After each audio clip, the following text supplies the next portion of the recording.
பணியும் என்னோட உரிமை தான் சொல்லக்கூடிய அளவுக்கு நம்மளோட தொடர் போராட்டம் எப்பவுமே வெற்றியோட தான் நடந்திருக்கும். சென்னை மாநகராட்சிக்கு ஒரு விஷயம் இருக்கு.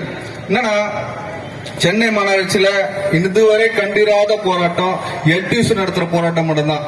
மற்ற இயக்கங்கள்லாம் இருக்குது, சங்கங்கள்லாம் இருக்கு, நம்ம யாரையும் குறை சொல்லல.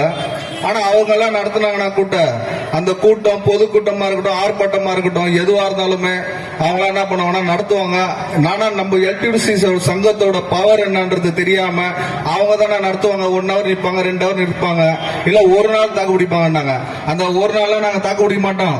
ஒரு வாரம் ஆனாலும் நாங்க இதே இடத்துல தான் நிற்போம், இதே இடத்துல நாங்க போராடுவோம். நீ என்ன வேணா நினைச்சுக்கோ, நீ என்னோட கோரிக்கையை நிறைவேற்றலனா நீ சென்னை மாநகராட்சியிலிருந்து உள்ள அந்த கேட்ல இருந்து வெளியில உன்னோட கார் செல்லாத அளவுக்கு அடுத்தபடியான போராட்டத்தை நீங்க சந்திப்பீங்க.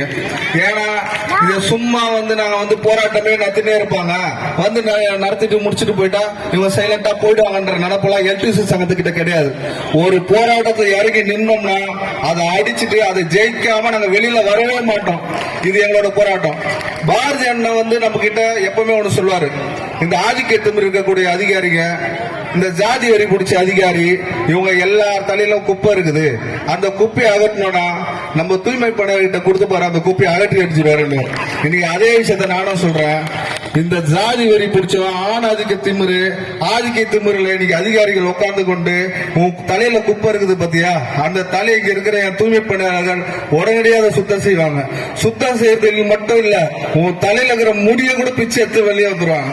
2வது, செயல்படுத்தவே முடியாத, முடிய மட்டும் இல்ல, செயல்படுத்தவே முடியாத, கோரிக்கை நிறைவேற்றவே முடியாத உன் தலைக்குள்ள ஒரு மூளை இருக்கு பாரு, அந்த மூளையை சேர்த்து பிச்சை எடுத்துருவாங்க.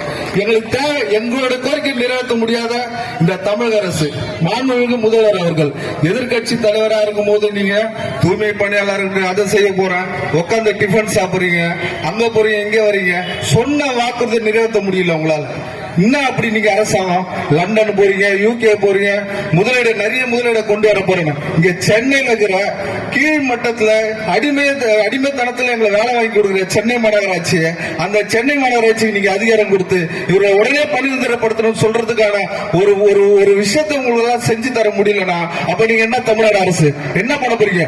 உங்களோட மூலையில இன்னைக்கு என்ன இருக்குன்னா, நாளைக்கு துணை முதல்வரா உதயநிதி ஸ்டாலின் ஆக்கணும். அதுக்கு கூட இருக்கிற அமைச்சர்கள் உதயநிதி ஸ்டாலின் ஆக்கணும், நாளைக்கு முதல்வர் ஆக்கணும். அப்ப நீங்க முதல்வரா நீங்க செயல்படுத்த முடியல.